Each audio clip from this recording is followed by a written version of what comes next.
Okay, so just want to point out this lovely CERT logo that Steve Killam and Dave worked on. Steve did a lot of the graphics, and then Dave figured out how to get this nicely onto a window cling, which turned into an art project. Unfortunately, that was a little bit of a fail. But you know, good things will come out of that as we learn and go along here. So, okay, now I can't move this. Hold on one second. And why can't I move it? Oh, okay, now how do I go back? Hold on, let me go through here and go back. Sorry to make everybody sick. Hang tight. Okay, hold on. I'm gonna try this again. This is the problem I was having before. Hold on a second. Of course, I should have practiced for like an hour or two. Okay. Can you see that? No, now you broke it. Oh, okay, hold on. If that is black, we can see it. I know. I was trying to be cool, but you know, I know. There you go. Okay, let's try that. That's it. Yeah? You're there. Is it a big screen, or can you see my PowerPoint thing? We see the whole PowerPoint application. Right. Well, we may just have to leave it at that, because with this split screen thing, that's what I'm having problems with. So you guys okay with that? Yeah, it's okay. All right. You probably want to switch into reader view. That'll focus more on what your content is. Where is it? All the way on the bottom. Do you see the icons at the bottom? One of those says reader view. I think the next one. Reading view. What happens if you click the button to the right of that? That's present. That's going to take over our screen. Yeah, I think that's... You can always unclick it, right? You see it saying slideshow, resume slideshow? Should I do something up here? That's what's coming up. Exit. Click the X. I give up. Oh, wow. Okay.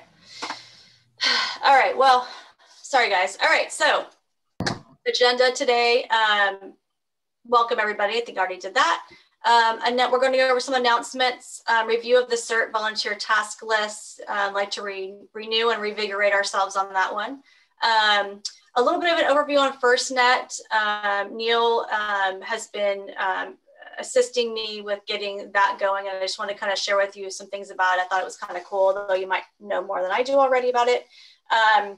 We're going to do an overview of the hybrid CERT Academy idea that we're looking at to get some more CERT people into our group. I want to share with you the OK and resilience calendar district from the district. I'm not going to go into too much because I did present it at the ECC. And then we have some open discussion. If I forget anything, I'm hoping that people will let me know. So upcoming training specific to CERT, we have our CERT kind of refresher with the Kearneys. They're going to be talking about real life experiences with search and rescue, kind of a piggyback off of our CERT refresher with search and rescue that we did. What is that, December or November? I think it was December. On February 21st, so we've been doing the doodle to do our recount activity, which was to each take a packet and go forth and conquer the hills of Los Altos Hills. So it looks like the winner is leaning towards the 21st, with the second runner-up on the 28th. Larry had a really good suggestion. You know, if we do go with the 21st, and that's what most people want, we could also make the 28th a backup day should it be raining or we have inclement weather. So I thought that was a pretty cool suggestion. So for right now, I think the 21st is looking pretty positive for that, but more to follow next week when we talk about it at our training meeting. Disaster psychology CERT refresher, just a reminder, that is the first refresher for CERT from the Santa Clara County Fire Department. There's a special link that you have to use to sign up for the class, and it's off the flyer that I sent. I did realize that coincides with our CERT training, our next CERT training, which is kind of a bummer because it's going to be hopefully right after we do our recon activity. So we can either reschedule that to a different night, or we can just wait for a couple weeks. But I just want to throw it out there. We'll probably need to cancel our CERT training for that night. Upcoming things. So March is going to be Red Cross month. And Ann and I are trying to put together a series of Red Cross shelter presentations. The first one's going to be on March 4th, which is basically an overview of sort of the things that they've changed due to COVID and how that looks now. And Neil has offered to be our subject matter expert and to answer some questions. So these 3 trainings are already recorded on YouTube. And so we're going to be linking into that and watching these and hopefully having a Q&A with Neil afterwards. And then we're going to move on, and a couple weeks after that, we're going to do the other 2 videos that go along with the shelter fundamentals, which is sheltering in a COVID-19 environment and also COVID-19 shelter assignments. We're looking at the week of 14 to 20, but we're not quite sure on that one yet. We're trying to get that scheduled. March 18th, we are looking at having a presentation from Greg Corlin. He is part of an FBO, I believe, in Los Altos, and he has, I think his profession is doing some kind of like people systems and organizational design, and he does a focus on crisis response. So we're kind of looking forward to doing something different, and I hope that that'll be something that we can all attend and look into. That kind of totals out March. Training ideas. So Larry and I were kind of talking before this happened, and Drew and I have actually talked about doing sort of a ham radio 101 for people who are interested in being hams, maybe newbies like myself, just to maybe go over the fundamentals. I'd like to do sort of a quick start guide to go with that too, because I'm someone that needs quick start guides pretty frequently with things that I don't typically use all the time. And then we talked about doing a follow-up ham radio talk session over Zoom. We really want to try and collaborate and do some things with the ECC. I think that, at the end of the day, some of us are wearing 2 hats and some of us aren't. And so it would be really cool to sort of do some more joint things together. I'm stalled out on some of the other training ideas that you guys would like to see. I know, Dave, I believe that in the survey there was some opinions on training. Is that correct, if I remember right? Yeah, there were a bunch of different questions, or really the open questions on what sorts of other things you think we should do. Yeah, so I think we need to relook at that and start plugging in some of those items. I know that we talked about in our supervisor meeting, but I really would like to see us gain some ground on that. That way I can pull in people we need to pull in, or we'll have our own training instructors from our own group. Whatever you guys would really like to do. And on top of that, we really need to talk about drills and get a good drill schedule. I know it sounds crazy because we're still on COVID and we're not really sure what's going on, but I think that there's things we can do and prep for, even a Zoom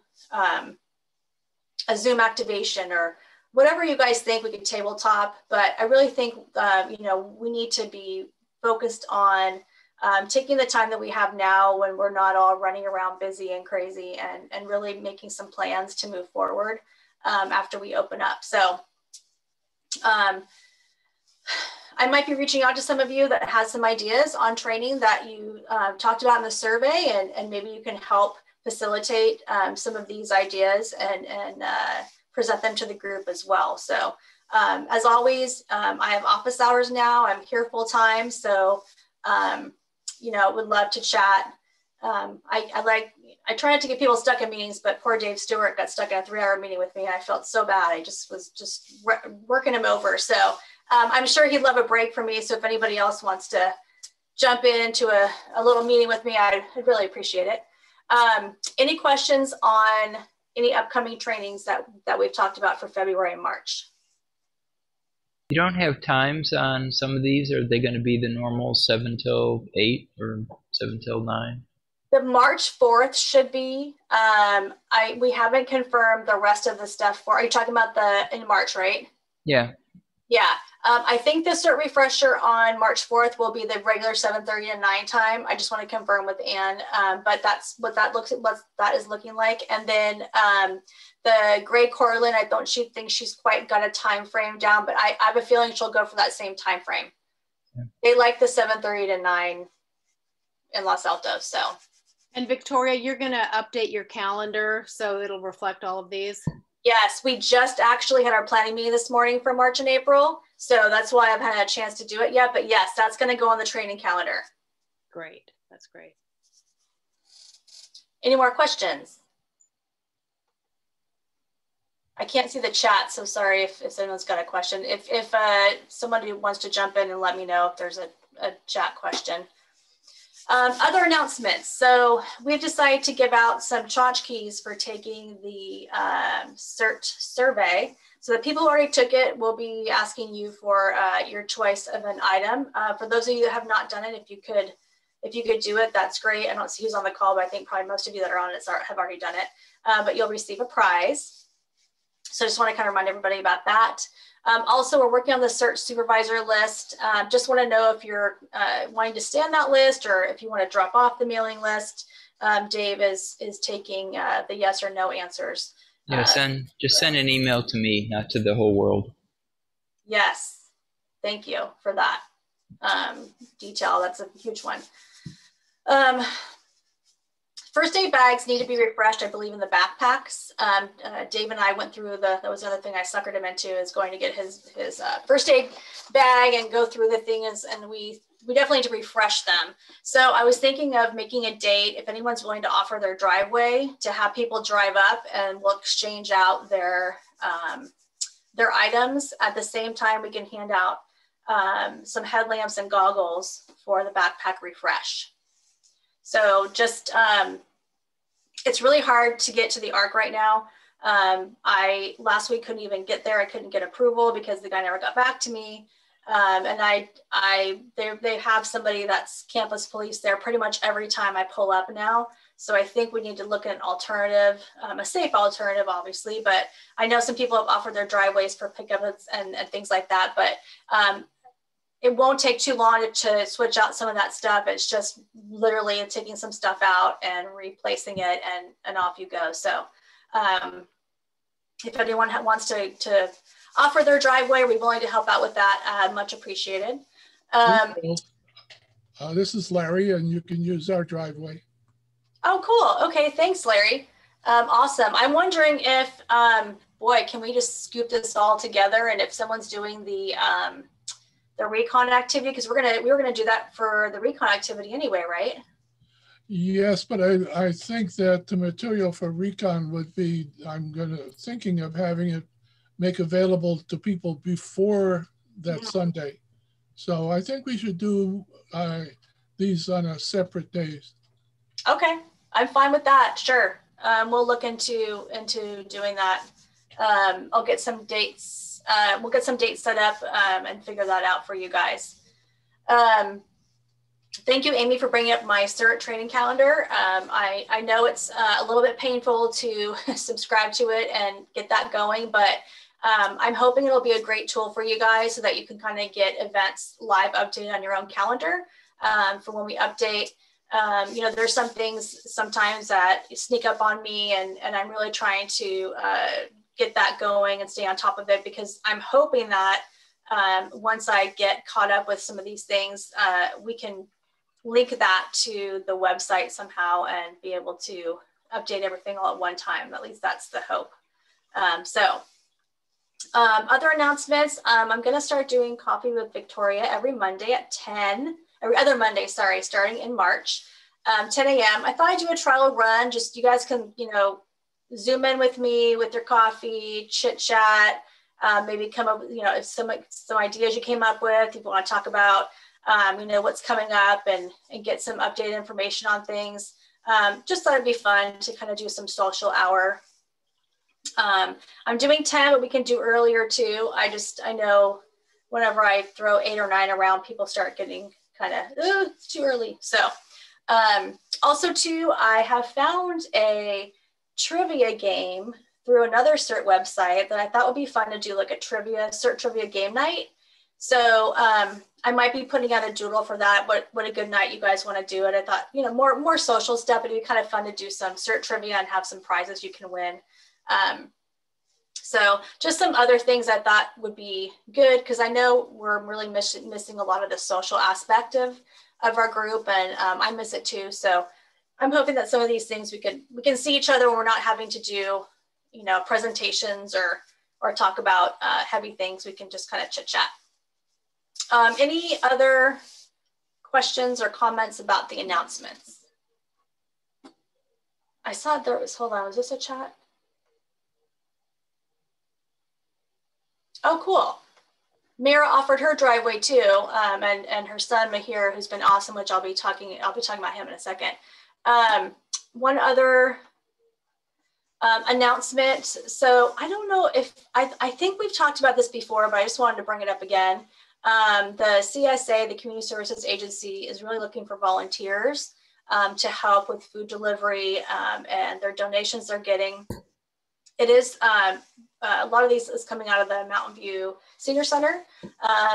It's a kind of a commitment, and it does require a background check, but I did just want to kind of throw that out there because I know that some of you have wanted some more volunteer opportunities. This is kind of a larger volunteer opportunity, but I am trying to continue to look for things to do that we can do that are using some good social distancing COVID precautions that you know, you may want to check out. So there's a link to that where it says CSA, and I'll be sending this PowerPoint out after, and also the recording. I've learned how to edit really quick, so I'm moving up in the world, guys. Just be patient with me.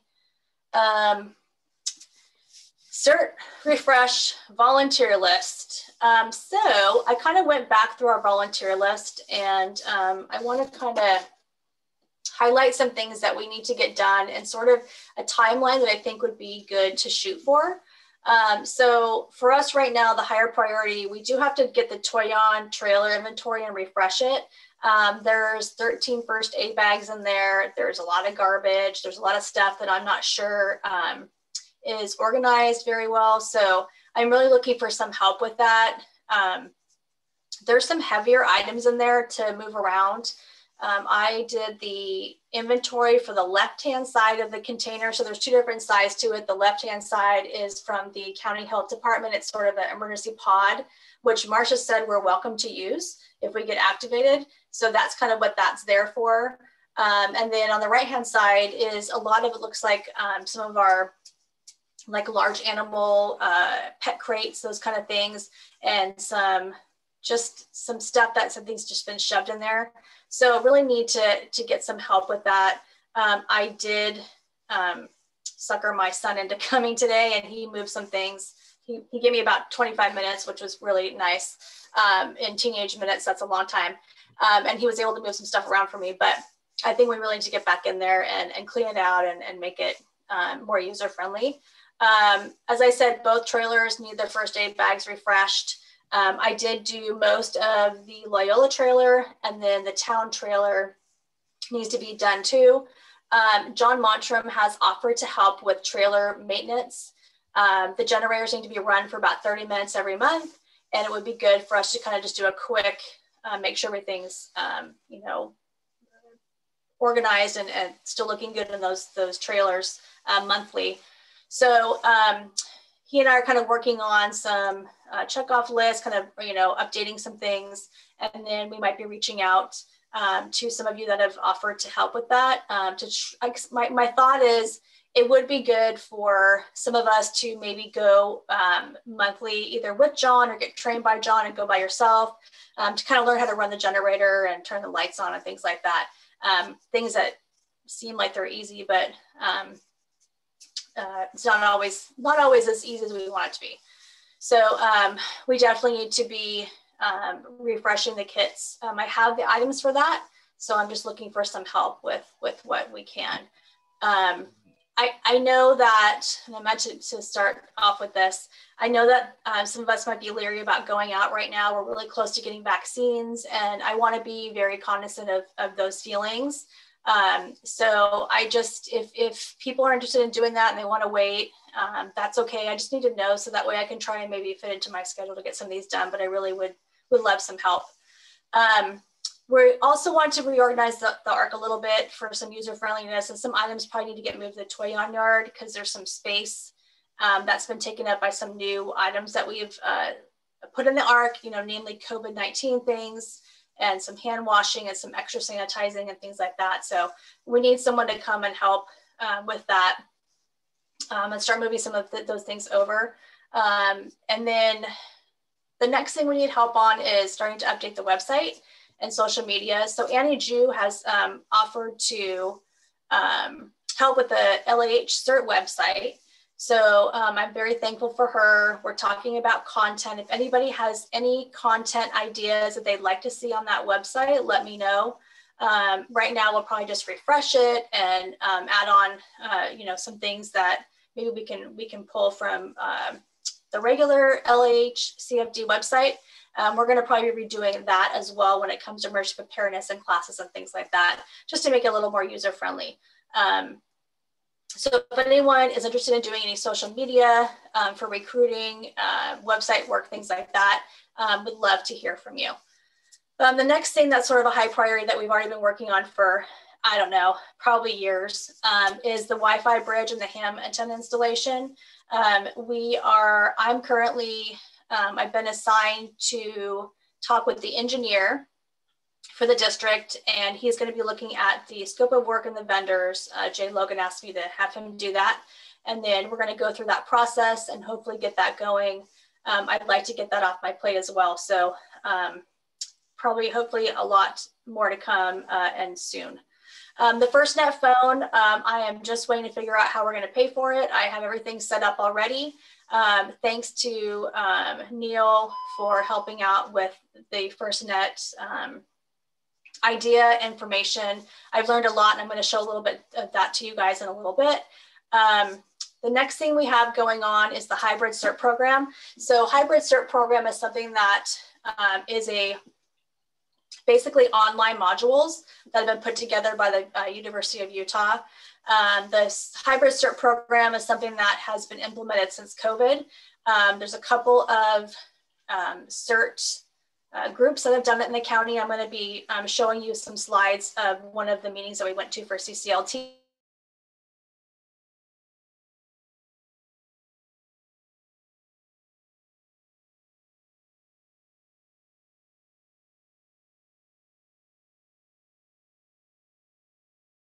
Doing that, and then also we're going to need to market that program. So those are definitely some things that I'd like to see us, you know, kind of jump on. The more that we can do, these are all things we can do, you know, some of these things we can do from home. So it's not like we have to go anywhere. So I'd really love us to get some momentum and get this done so that when we do open up, we can all have these things ready and put in place and be able to do some actual drilling and some volunteering in other areas around the county, which is what one of my main pushes is going to be. Medium priority, looking for maybe, you know, beginning mid of April. I know we need to be doing our supervisor, a new supervisor academy. You know, and obviously if we can hit these things earlier, that's awesome. I just didn't want to freak everybody out with like, hey, it needs to be done by next week. So we have found some of the paperwork, but it needs to be revamped a little bit, not a ton, which is nice. So it might be an easy, you know, fix, but we need some people to help update those as well. The big thing that I really have been excited about, not that I'm excited about the other things, but is a Teen Cert Academy. So we're looking at starting a Teen Cert program, and Mira's son, Mihir, has been helping, assisting in putting a program together. And Mira's offered to help as well. We may need some volunteers, you know, once we get things up and running. I don't have a lot, it's very conceptual at this moment, but the town is behind it. I should say Marcia is behind it. So we're going to be looking at putting it together, probably more of a hybrid as well, Teen Cert Academy. Denise and I are talking at the youth conference that they're having in March, the LAH Youth Council, and we're going to be presenting some information about the Teen Cert to see what interest is. And then we're also working with Nico, and I'm probably going to butcher his last name, Bremu. He is the FEMA representative for the region, the FEMA youth representative. So he has been asking about being involved in some of this, and he also wants to start a ham program. So I think, you know, right now we always say, oh, we need more people. So, you know, maybe we look at some teens to help us out and do some of these projects. A lot of them are interested in getting community service hours. That's something that they've been struggling with this year. So this is a great opportunity to kind of get them trained. And, you know, I know that some of them will go to college and we might lose them along the lines, but, you know, the more that we can get people involved, the more we can get done. And, you know, maybe they want to come back for the summer and do things that looks great on their resume too. So more to come on that, but really happy that we're going to be starting to get that underway as well. Any comments or questions before I move on?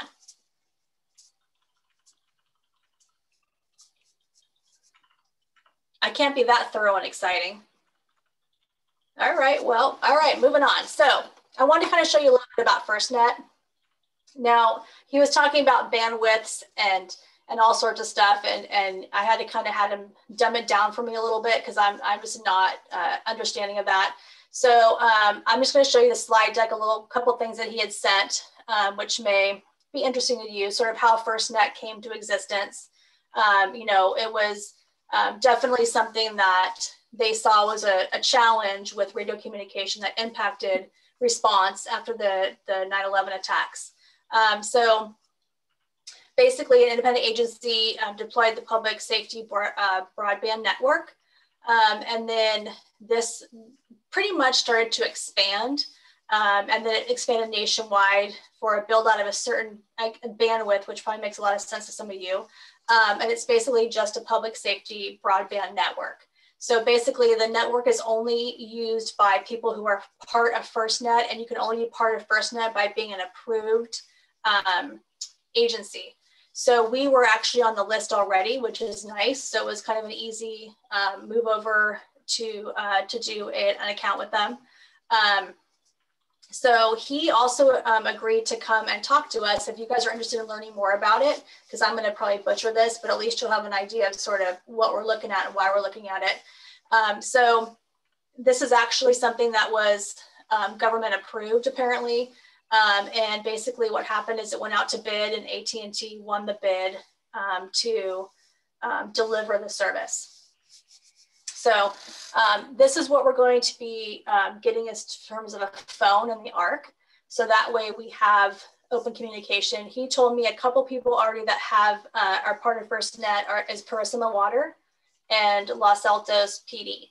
I'm sure that there's other agencies too. We just haven't gotten that far. So basically it's a dedicated network that pretty much separates any of the public safety traffic, or it pretty much only is for public safety, and it takes out all of the other commercial traffic so that it's all going to be connection for first responders only. And this comes with data as well. So it's going to be data and voice and text. So who are the primaries? The primaries are fire, law enforcement, EMS, PSAP, and EMA. And then they've extended some to healthcare, utilities, transportation, and others. Definitely, you know, you're going to want to have communication with all of those entities should there be a disaster. So this kind of talks a little bit about numbers and things like that. I'm not going to get into that too much. Like I said, I'll send this out, and for you people that this makes a whole lot of sense to, will probably appreciate it. But there's 1.5 million FirstNet connections over the nation, which is I think pretty cool. So basically, we receive first priority of access to resources. So we should be able to have pretty good communication as it's, you know, not running on normal networks. I did talk to him about how we're, you know, near mountains and how that works. And he said that they have, oh yeah, this is what he said. If our towers get knocked out, they have what they call deployables. They have something called a cow. I don't know if you put it, a flying cow. I think the flying cow is up in the left-hand side right there. So he said that we can ask for resources. Obviously, I don't know, Los Altos Hills, if they're going to come running over, if we have some resources, if, there's a huge multi-agency, multi-location disaster, but at least we know that we have some potential help if we have our communication knocked out at some level. So just a little bit about FirstNet, and it's a great network. I've never had the opportunity to use it, but I know a lot of first responder and people that I'm close to use it, and they really, really like it. Neil, do you have anything to add to that? Only that we're unlikely to get a cow if we personally have a problem, but it is a resource that the county can deploy by asking for it.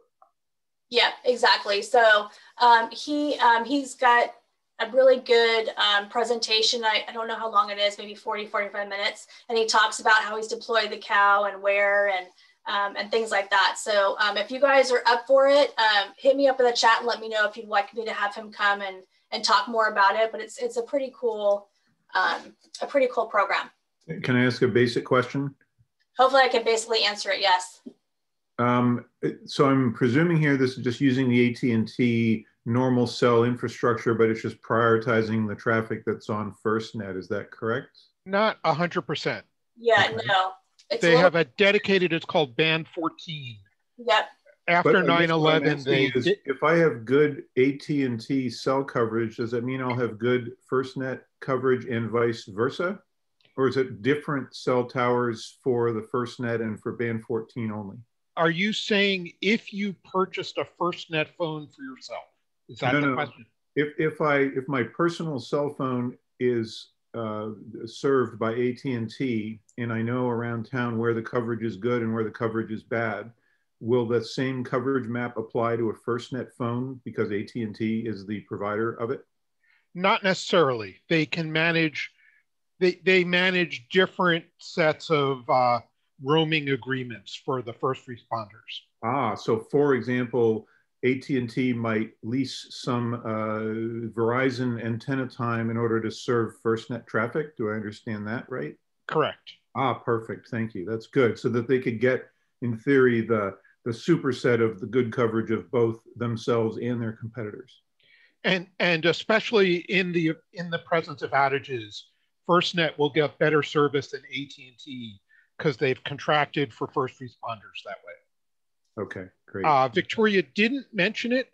As CERT responders, you are eligible to purchase your own FirstNet plan if you so want, and there's various people who do. Same applies to Red Cross and other things. So if it's of interest, it's open to you. It's not a cheap plan, but it's not super expensive either. And in particular, the unlimited data is pretty affordably priced, and it doesn't turn you to a trickle of data after you use a couple of gigabytes. Yeah, and I think because we are signing up with FirstNet, I believe that we can get some deals on that. I just need to talk to him more about it. He just kind of sent me a flyer and said, "Oh, we'll talk about this too." So I may be able to get you guys hooked up if you're interested through our rep.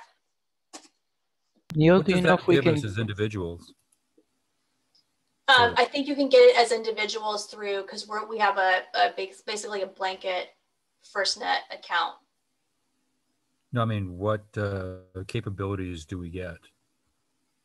You know what I'll do? I'll send you guys the flyer. I don't want to answer that because I'm not really, I don't want to tell you the wrong thing. I just know that they were saying they could get, there was probably like 6 or 7 different kind of phones for 99 cents plus tax of the total of the phone. And then $39.99 per month of unlimited talk, text, and data. It works out to be about 45 with tax and fees. The 99-cent phones are obviously not phones you would probably want. It does support tethering. It's a decent plan. It's the unlimited data for that much is hard to get nowadays for really unlimited as opposed to nominally unlimited. Dave, you had a question? Yeah, I wanted to know if you knew if they had hotspots, non-voice data And, they do, but you can also use your phone. well, I'm thinking it would be nice to untether the phone and have a phone as well as use the hotspot at the ARC as the second, potentially more reliable internet. Okay, so my plan was to use the phone in the ARC as a hotspot as a backup. But you can get another device. Obviously, you're paying for a second plan at that point. I don't believe they have family plan kind of things. Darn. Cool. Any more questions? Thanks, Neil, for saving me as always. Okay, so let me know again if you guys want him to come and do a presentation. I can have him do that. He's more than happy to. I already kind of talked to him about the potential of that. So I'd be more than happy to facilitate that. Now on to the hybrid. So Sunnyvale is the group that, the Sunnyvale Cert that presented this at one of our CCLT meetings. They were kind of one of the first people, I believe, to kind of try this out. So basically they started off with figuring out a timeline. So they decided in early July to launch this class. They took some times of August to notify the students. We did have a list of, I want to say 11 people that were going to come to the CERT Academy last March that got canceled. So those would be the people that we would hit up first, and then you know, whoever else we can recruit to join. The students take the online class. I gave them some benchmarks. Looks like through mid-August to almost the end of October. And then they definitely were working on their instructor training and the selection during the time frame that the students were taking the class. And then obviously getting ready and planning and rehearsing for their skills day. Their instructors were required to demonstrate, coach, and verify the skills. They didn't have to lecture because they were obviously, lecture was going to be taken online. So they had 16 students and 11 completed the course. 4 didn't complete the online course. 1 completed it, but was quarantined during skills day. And then 1 additional student completed a makeup from a previous class. So they had 12 graduates, not bad. They were hoping their next class will be larger, and their limitations were the number of instructors they could get to help. And then obviously the pandemic restrictions, right, required some more space and equipment. So that was part of the planning process that they had to work through. So how did they do that on skills day? So I think they had 2 skills days, if I remember right. Obviously temperature checks and screening questions. They were put into pods. So there was really no interaction between the pods. The pods moved around together. They did their skills entirely outdoors, except for their search and rescue drill. And they have another spreadsheet that they had sent about what they did during that search drill and how they planned that. They would go in a separate room and they was only for a couple minutes. Always wearing face masks, of course, exam gloves when touching somebody else, also when touching props, social distancing, and then no supplies were used on more than 1 person, so everybody had their own set of supplies. Where's my mouse? There it is. Come on. You said he was doing that. Nope. Okay. Having a mouse problem. Hold on. There we go. My Lord. Okay, here's a picture of kind of what it looked like, just to give you a kind of an idea of what they did. They did at the Fire Station 5 in Sunnyvale. Who was in their pods? This is sort of, if we're going to be presenting or doing this, we're going to have to look into sort of, you know, how many instructors we need, because this would be someone who would, you know, obviously help us to get this going. 1 helper in each pod. So the hybrid cert recommended 6, but they didn't want to do a full load to try out the format, which makes a lot of sense. And also for, you know, pandemic safety. The helper is the person that was the victim. For instructor demos, kind of a second pair of eyes on the students, and all the sanitizing, paperwork, etc. And the helpers were generally instructor trainees. What did they modify? So they did a spaghetti and marshmallow tower instead of a paper tower. And these are things that you would know if you took the class, but this is kind of just, you know, general overview so you guys kind of see what they did. They took out about half of the optional skills. And there was a checklist that they took from that University of Utah program, and they grade those out. They took out the EpiPen. They reordered Unit 3 skills in a more logical order. They did fire and cribbing one each instead of twice. So it gave them more time for some more SAR scenarios in their final drill, and they taught triage as a follow-on class. So these are kind of what people are doing. I think it's a good thing for us to consider doing, but that's obviously going to take a number of people, and that's where we kind of need to look at what we could do. They said bottom line, they would totally do it again. They're starting again this, I think last month they started, and they're going to have a skills day in March.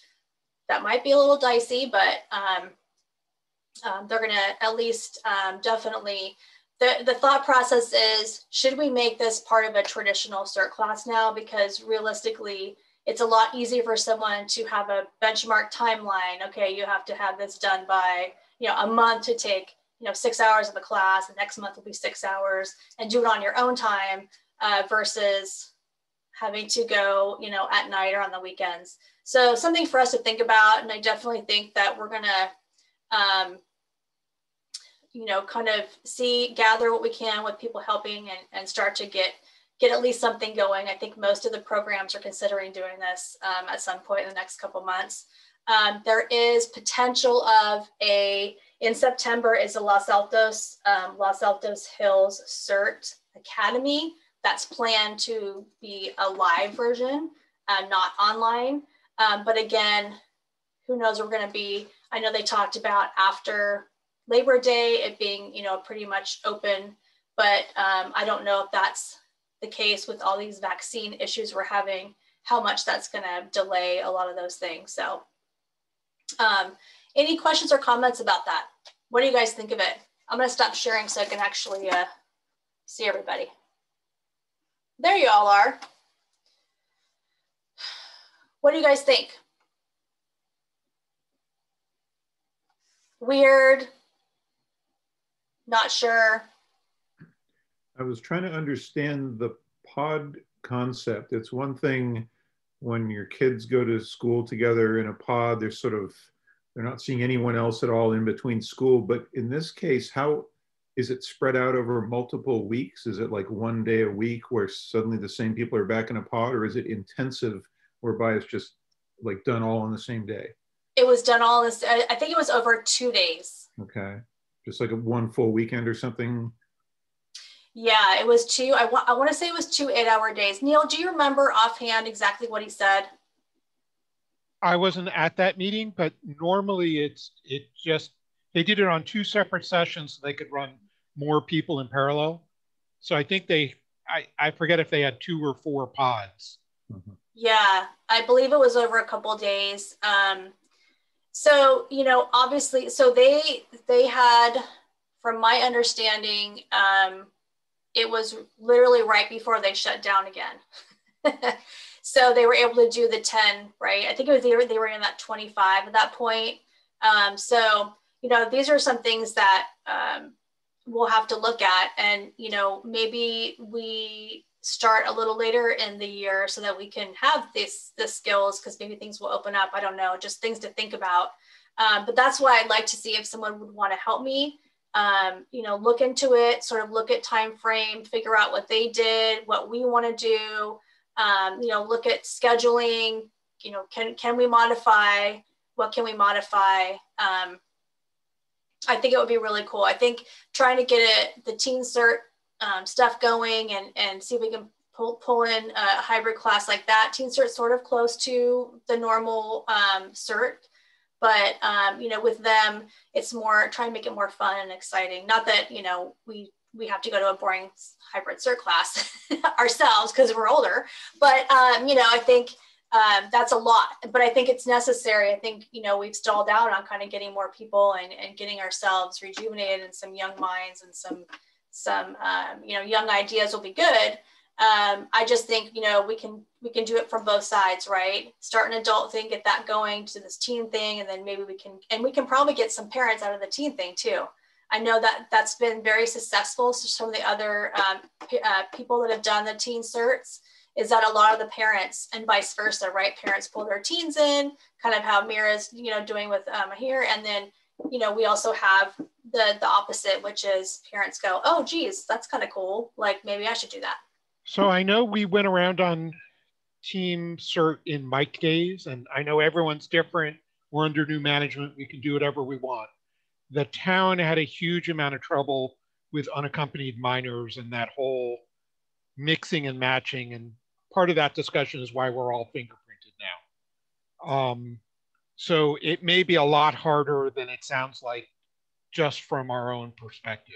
The town had a lot of trouble with it. So do you know who in the town? Because I already talked to Marcia about it and she is all for it.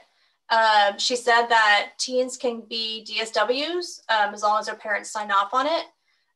So do you have any historical stuff that you could share that would help me understand more? I think Carl had problems with it.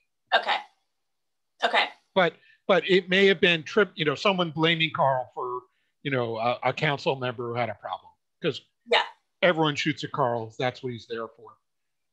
Okay. Okay. Yeah. That was one of the things that before before you invest too much, just make sure you check with Carl. I will. Yeah. He has all the history. Yeah. I want to before I want to present it to him, obviously, and Marcia and whoever other players are. So I'm going to get a little bit more background about kind of what we're going to do so that he understands. But yeah, that's a great suggestion, Neil. Thank you, because that's the historical part that I'm missing.